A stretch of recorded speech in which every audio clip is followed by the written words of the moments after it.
Bonjour à tous, bienvenue dans ce nouvel épisode. Salut tout le monde. On espère que vous allez bien, que vous avez passé un bon week-end. Nous, ça va, on vous retrouve pour les actus de la semaine. Et je vais encore prêcher pour notre paroisse, parce que cette semaine, il s'est passé des trucs qui nous étaient pas arrivés depuis un petit moment. Mais juste avant, on va vous rappeler pourquoi est-ce que c'est important d'investir en locaux commerciaux. Tu peux en fait nous expliquer, Jules? Ouais, tout à fait, parce que c'est vrai que, vous le savez, c'est un peu notre particularité. Plus le temps passe, plus c'est vrai qu'on a tendance à voir un peu plus les défauts sur l'habitation que les avantages et du coup, de plus en plus tourner nos investissements vers les locaux commerciaux. Même si, le prochain immeuble Ouais. qu'on va acquérir, il y aura quand même 2 appartements dessus, mais voilà, on devient de plus en plus strict sur notre sélection, d'appartements parce que on se rend compte quand même que dans le temps, alors ça arrive pas à chaque fois, ça reste une minorité heureusement et bien évidemment que l'investissement immobilier, même quand vous achetez des appartements, reste rentable, hein, c'est pas ça qu'on remet en question, mais juste qu'effectivement, voilà, il y a des problèmes et que on sort de 2 ans où on a eu quelques galères et vous les savez dans ce podcast si vous nous suivez chaque semaine. Et c'est pour ça qu'en vrai, les locaux commerciaux, à chaque fois qu'on refait le point global sur notre parc et qu'on regarde ce qui tourne, ce qui entre guillemets on n'en entend pas parler et on reçoit le loyer tous les mois, c'est à chaque fois ces locaux commerciaux, hein, que ce soit les locaux en pied d'immeuble, les commerces ou alors les bureaux.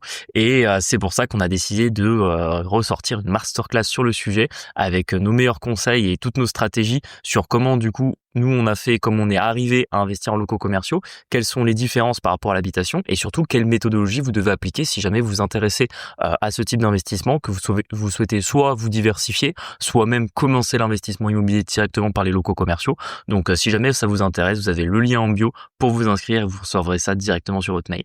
Ouais, je précise que c'est 40 minutes de contenu gratuit, donc si vous voulez tout savoir, tout apprendre sur les locaux commerciaux, c'est une bonne vidéo. On démarre.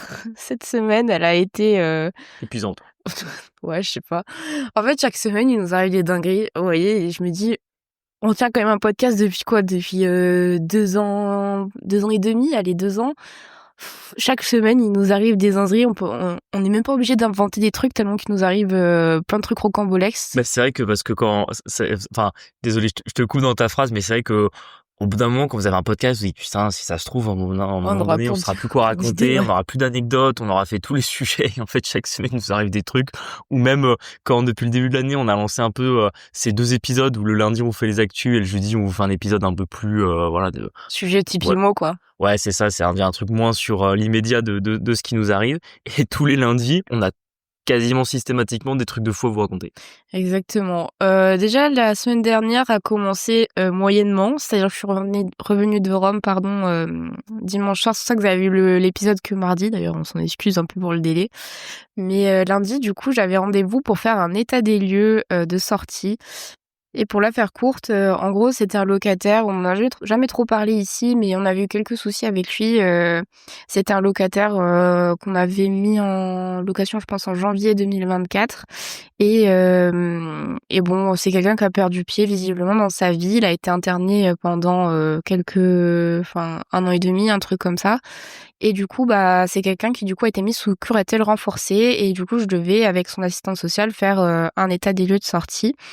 Et en gros, je pense que lui et sa maman ont tellement, un peu perdu pied dans leur vie que l'assistante sociale m'a prévenue, le matin même pour l'après-midi si je pouvais pas, venir avec quelqu'un, masculin de préférence parce qu'il pouvait être violent.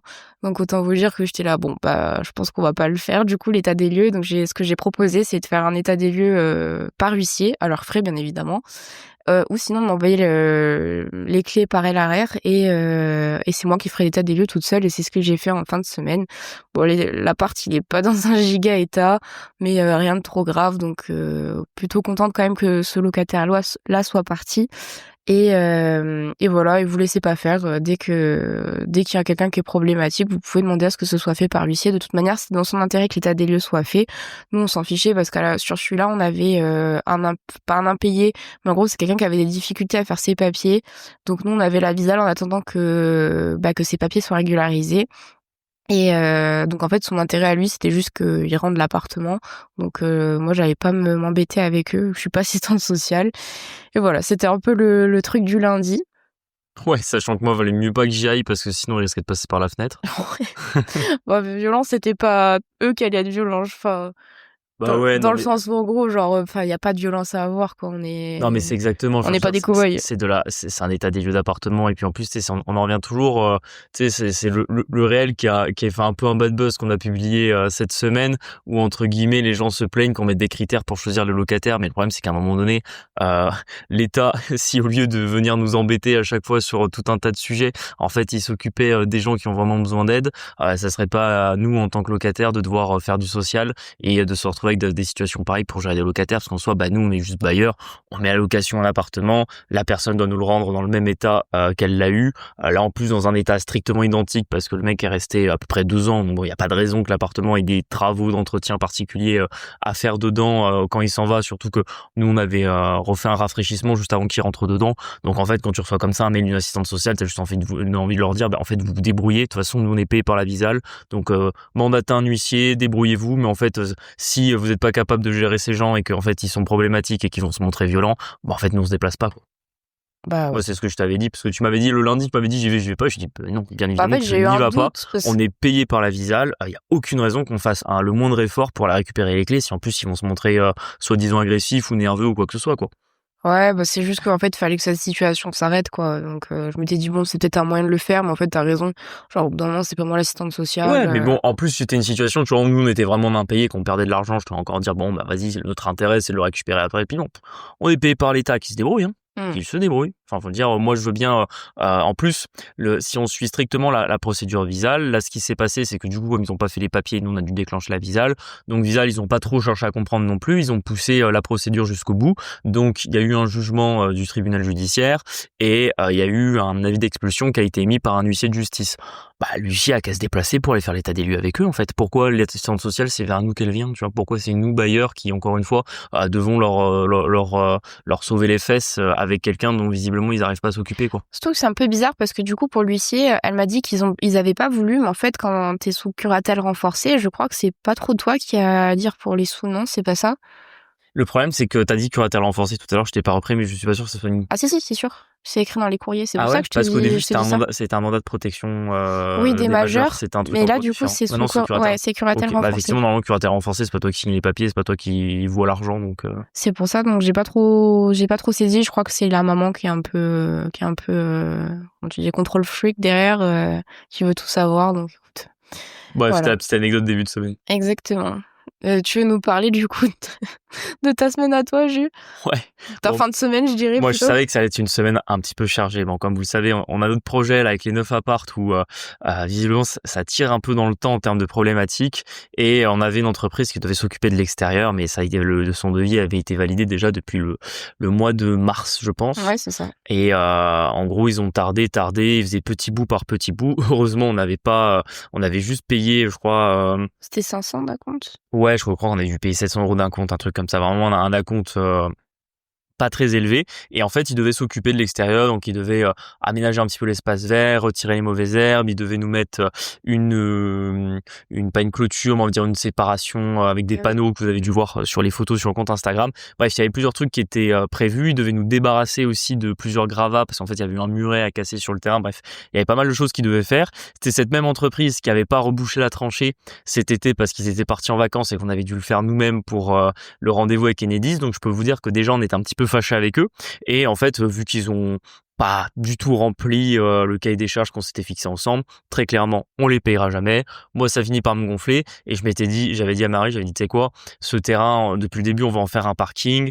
On savait pas exactement comment, enfin à la base on voulait le laisser un peu comme il était, c'est-à-dire terre battue et juste mettre des places et les gens se garaient, mais c'est vrai que s'il pleut c'est pas ouf, les gens ils vont avoir les pieds dans la boue, le terrain était pas parfaitement plat. Et j'ai dit à Marie, j'ai dit, tu sais quoi, j'y vais sur 2 jours, je me déplace, je prends 25 tonnes de gravier. D'ailleurs, j'ai fait tout. Ce qui est intéressant, c'est que j'ai vachement utilisé l'IA pour préparer mon petit chantier. C'est-à-dire pour savoir combien de tonnes de gravier j'avais besoin. J'ai fait tous mes calculs avec ChatGPT par rapport à la superficie du terrain que j'avais à combler avec les graviers. J'ai demandé quel type de gravier, donc au niveau du millimètre, si je prenais du roulé, du concassé, etc. Vraiment, il m'a tout expliqué. J'ai loué un Bobcat parce que bon, j'ai déjà fait pour des gens de notre famille, j'ai déjà comme ça aménagé un peu des graviers, 5-6 tonnes de gravier à la pelle et à la brouette, mais 25 tonnes ça paraissait quand même très très gros pour le faire à la main sans engin de chantier, donc on a loué un Bobcat. Ouais. Enfin, je dis nous parce que moi, j'y étais pas. Ouais. Marie n'y est pas, mais moi j'y suis allé avec un ami, d'ailleurs dédicace à lui s'il se reconnaît. Et enfin franchement un bobcat déjà c'est génial.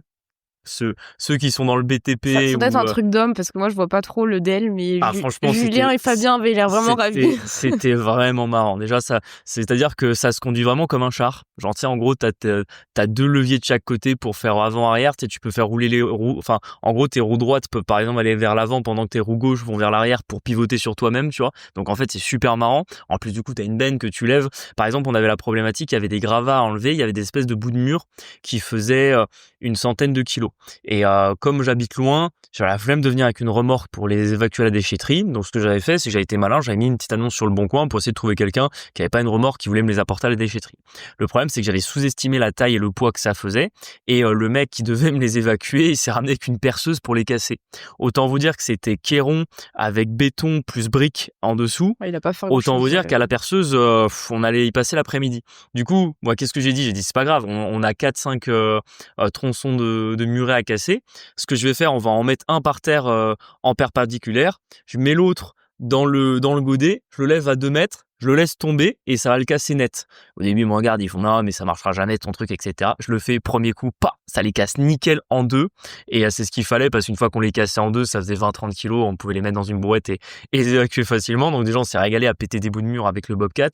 Et ensuite, finalement, je pensais pas qu'on irait si vite. Hein. Franchement, en 8 heures le premier jour, on avait fait 80% des graviers, on les avait super bien étalés. Ça nous a permis de mettre d'abord enfin un terrain bien plat. Oui, parce que t'as mis un géotextile, du coup. En fait, on a mis un géotextile dessous pour éviter que les mauvaises herbes repoussent et que dans un an, on ait de l'herbe partout qui pousse entre les graviers. Donc, on a mis un géotextile, on a mis le gravier par-dessus. Il y avait quelques endroits où c'était pas parfaitement plat, il y avait quelques trous que l'entreprise nous avait pas rebouchés, etc. Du coup, qu'on a comblé avec les graviers. Enfin, on avait ça plutôt propre, ça rend super bien. Et ce terrain où depuis le début, moi, je dis, il y a largement la place pour garer plus de 10 voitures. Tout le monde me disait, bah non, je crois pas, parce qu'en fait, comme il y avait des gravats, il y avait du muret. C'est vrai qu'on se rendait pas compte. On se rendait pas compte de l'espace. Franchement, j'ai fait des tests en garant ma propre voiture sur les places qu'on a aménagées. Franchement, on rentre 10 voitures faciles. Ouais. Et honnêtement, bon, c'était fatigant parce que comme ça, à 5 heures de route, je me suis levé à 5 heures du sbar jeudi matin, plus les embouteillages à Toulouse. En plus, en ce moment, il faut dire qu'on a vraiment la poisse dans tout ce qu'on fait. C'est-à-dire que quand j'ai réservé une semaine avant l'hôtel, le Bobcat, les graviers, j'avais tout organisé. Et quand j'ai eu le commercial des graviers au téléphone, je lui ai dit, moi, j'ai un seul impératif, c'est il me faut absolument les graviers le jeudi. J'ai dit, moi, je fais 500 bornes, je réserve plein de trucs, etc. Si t'habites à côté, allez, il te livre le lendemain, c'est pas très grave. J'ai dit, mais là, je peux pas faire autrement. Tu penses pas qu'il m'appelle à 16h le mercredi après-midi, c'est-à-dire la veille, pour me dire, non, mais en fait, on n'a pas de camion, donc vous serez pas livré demain. Ah oui, t'étais colère. Waouh, Ouais. j'ai pété les plombs. Bon, je suis toujours resté cordial et poli dans ces cas-là. Hein. Ça sert à rien de monter le gars en l'air. De toute façon, il est au téléphone. Le pire qui va vous arriver, c'est qu'il va vous raccrocher au nez. Donc, j'ai essayé de rester cordial, mais je lui ai fait comprendre que là, vraiment, il me mettait vraiment dans la merde. Et finalement, il a réussi un peu à s'arranger. Ils nous ont livré les graviers à 9h le matin. Mais le problème, c'est qu'encore une fois, il fallait quelqu'un sur place. Donc, j'ai demandé à notre agent immobilier sur place s'il pouvait venir pour la livraison des graviers. Mais bon, du coup, ça nous a mis les graviers avant le géotextile. Du coup, on a dû mettre le géotextile, déplacer les graviers. Bref, on a eu quelques galères, mais en vrai, on s'en est super bien sorti. Et on a eu fini mercredi midi, on est rentré à Montpellier tranquillement. Et maintenant, enfin, on a l'extérieur de nos appartements qui est aménagé, ça rend mieux.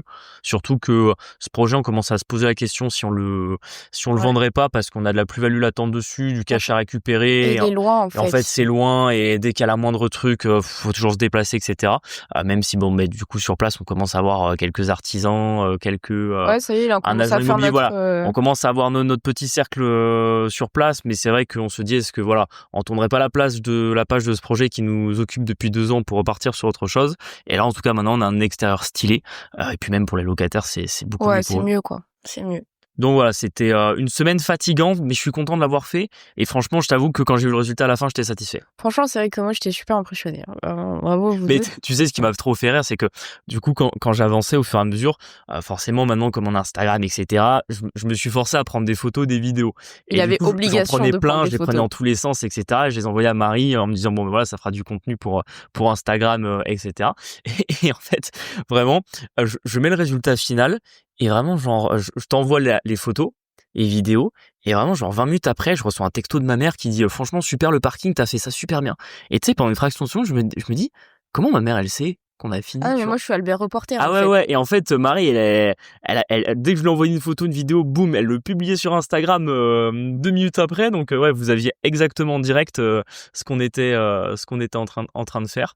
Et d'ailleurs, ça m'a fait me rendre compte d'un truc parce que finalement, on commence à avoir une certaine expérience dans les travaux. Je me rends compte que finalement, je préfère vraiment les travaux extérieurs. Alors c'est con parce que finalement, nous, on fait plutôt de l'immobilier sur de l'immeuble ancien dans des centres-villes où il n'y a pas spécialement d'extérieur. Mais je pense que tu vois, pour plus tard, si je devais y toucher un peu plus en travaux, ben je pense que je commencerai à m'essayer un peu plus à la maçonnerie, un peu plus au terrassement, etc. Aux gros travaux extérieurs, qu'en vrai l'intérieur, plus ça avance, plus ça me fait chier, tu sais, les peintures, le placo, plomberie élec. Alors toujours pareil pour le plomberie élec, je fais les petites choses, tu vois, ça va être ça va être réparer une fuite sur un évier, ça va être remplacer une prise. Je fais jamais entre guillemets, je vais pas refaire tout un appart, j'ai pas les compétences et puis ça me prendrait juste trop de temps, donc ça je délègue. Mais je veux dire, en intérieur, c'est toujours des trucs qui m'agacent. S'il faut être minutieux, à chaque fois tu salis, tu dois nettoyer derrière. Alors qu'en extérieur, putain, tu peux louer des Bobcats et Je pense que te faire plaisir, quoi. je pense que justement, tu dis ça parce que t'es sous le charme du Bobcat et que Ah tu non, veux mais c'est refaire sûr. du Bobcat. Il est revenu, il m'a dit, si un jour on a un jardin, je pourrais faire le jardin avec le Bobcat. Je suis d'accord. Non, mais tu sais, à deux doigts d'en commander, j'en ai vu sur Temu à genre 10 000 euros, tu vois, à deux doigts d'en commander un. Et en plus, je vais aller passer mon cassesse, quoi. C'est Une vocation révélée, Ouais, ouais, je visiblement. te jure, je te jure. Et en plus, c'était pas si cher que ça, hein, parce que je pense que vous l'avez vu sur les photos et vidéos, c'était un Bobcat avec un godet qui faisait 300 litres. Du coup, en vrai, c'était pile ce qu'il nous fallait pour la quantité de gravier qu'on avait, et je l'ai loué 350 la journée. Ouais, bon, ça va, c'était honnête. Et du coup, parce que c'est ce qui intéresse aussi nos auditeurs, c'est combien ça a coûté cette histoire par rapport à combien, parce que pourquoi t'as pas payé quelqu'un pour le faire? Bon, déjà, le mec qu'on avait engagé à la base, bon, qui devait pas nous faire autant, mais ça s'était mal passé, du coup, bon, ça a commencé à me chauffer un peu de dépendre de gens qui font pas bien leur boulot, et j'avais envie que cet extérieur soit réglé, parce que pareil, on a déjà les premiers locataires qui sont là, qui se plaignent, l'agent immobilier qui m'appelle tous les jours, et puis moi qui essaie de relancer l'entreprise pour qu'il termine, et qui vraiment me suis dit, bah, tu sais quoi, on va pas les payer, ça va être beaucoup plus rapide, et du coup, je me suis chauffé, sauf que je pense, j'en ai parlé avec 2-3 copains qui sont dans le métier, on en a eu au moins pour 10 000 euros pour ce qu'on a fait. Bah ouais. Ah, tu me l'as pas dit, ça? C'est-à-dire? Bah, je savais pas que ça allait être, que c'était aussi cher si on le faisait faire par une entreprise. Ah bah attends, si c'était 2000 balles, j'aurais payé une entreprise pour le faire, hein. Putain, tabarnak. Ah non, honnêtement, c'était 5 chiffres. C'était au moins 5 chiffres. Et là, en le faisant moi-même, c'est simple, ça m'a coûté, franchement, les graviers, j'ai eu 25 tonnes, ça m'a coûté genre 1100 euros, livraison incomprise, 350 balles de Bobcat, après bon, il y a mon déplacement, tu vois. Mais du coup, ça nous a coûté genre moins de 2000 balles pour que je le fasse moi-même, VS plus de 10 000 euros si on le faisait faire par une boîte. Alors voilà, n'hésitez pas à nous envoyer vos demandes de devis. Ouais, je te jure. Non, mais du coup, c'est aussi comme ça que tu fais tes calculs dans l'IMO. C'est pour ça que, par exemple, aujourd'hui, je sais pas moi, un truc tout bête. Dans notre appartement, on a eu un souci sur un des luminaires de notre salle de bain, dont la prise, enfin pas vraiment la prise, mais on va dire le trou dans le mur d'où sort le fil électrique, et derrière notre miroir qui lui-même était collé plus fixation dans le mur, etc. Bref, si je le faisais moi-même, sachant que j'ai jamais fait ça, j'en avais pour 4 à 5 heures. Ouais, je pense. J'ai fait venir notre électricien, il a fait pour 150 balles. Et il y a passé 1h30. Il y a passé 1 heure, mais parce qu'il sait faire et qu'il a déjà fait. Moi, j'aurais fait tout seul, etc. Déjà, c'est un miroir. C'était sûr que j'allais le péter. Déjà, en plus, avec la poisse qu'on a, faut que je m'abstienne de casser des miroirs en ce moment, tu vois. Donc déjà, il y avait ça. Je pense que ouais, je l'aurais fait moi-même. Il y en a eu que pour 4 à 5 heures. Du coup, boum, on a payé l'électricien 160 balles. Je suis rentable, on est rentable sur notre temps. Là, honnêtement, certes, ça m'a pris 2 jours où j'aurais pu travailler sur autre chose, mais voilà, ça nous a coûté 2000, alors que si j'avais été passé par une boîte, on en avait au moins pour 10 000 balles, quoi. Donc, c'est aussi comme ça que vous faites vos calculs dans l'IMO, c'est les choses qui, en termes de rapport temps-argent, sont rentables pour vous par rapport au temps que ça prendrait si vous le faites vous, si VS, vous payez une entreprise. Et c'est pour ça que quand vous regardez payer un électricien, payer un plombier, si entre guillemets, lui sait faire et qu'il va vite, alors que vous allez mettre une semaine pour le faire, ben, des fois, vaut mieux payer, tu vois. Moi, des fois, je vois trop c'est souvent un sujet que j'ai avec les investisseurs qu'on accompagne, etc. Beaucoup sont chauds de faire leurs travaux eux-mêmes et d'apprendre. Moi, c'est toujours ce que je leur dis. Je leur dis déjà, on fait jamais les travaux soi-même sur un projet pour que ce soit rentable. C'est d'abord c'est rentable et si vraiment on veut optimiser à fond, on peut faire une partie des travaux soi-même. Et surtout, ce qu'il faut faire gaffe, c'est le temps que ça va prendre, tu vois, parce que si tu mets 6 mois à faire tes travaux et du coup pendant 6 mois tu loues pas, vs ton artisan qui certes te coûte plus cher que si tu le fais toi-même, mais qui lui va le faire en 3 semaines et derrière tu loues tout de suite, bah franchement c'est un calcul qui se réfléchit. Alors que c'est vrai que là pour le coup l'extérieur, moi ça m'a pris 2 jours et franchement l'économie elle est substantielle quoi. Exactement. Il nous est arrivé encore autre chose un peu bizarre cette semaine. On a mis en location, là ça y est, nos derniers bureaux sont loués, donc on est content. Et un peu bizarre, mais on a eu une demande de quelqu'un qui venait de Belgique pour louer un bureau pour faire une activité. J'oublie le mot à chaque fois, c'est La philatélie. philatélie. Donc en fait, il a des timbres, nous on connaît pas du tout comme Il activité. n'y a rien de timbre. Je pense que c'est un collectionneur de timbres et il revend les timbres. Voilà. Après, il en a beaucoup, hein, parce que moi, il m'a parlé de 150 cartons. Ouais. C'est pour ça Donc, qu'il veut un deuxième bureau. c'est une vraie activité. Et en fait, il voulait nous louer 2 bureaux. Et pour l'instant, il en a loué qu'un. Et ce qui s'est passé, c'est que quand on a fait l'état des lieux, donc j'avais fait j'avais fait un bail pour la philatélie.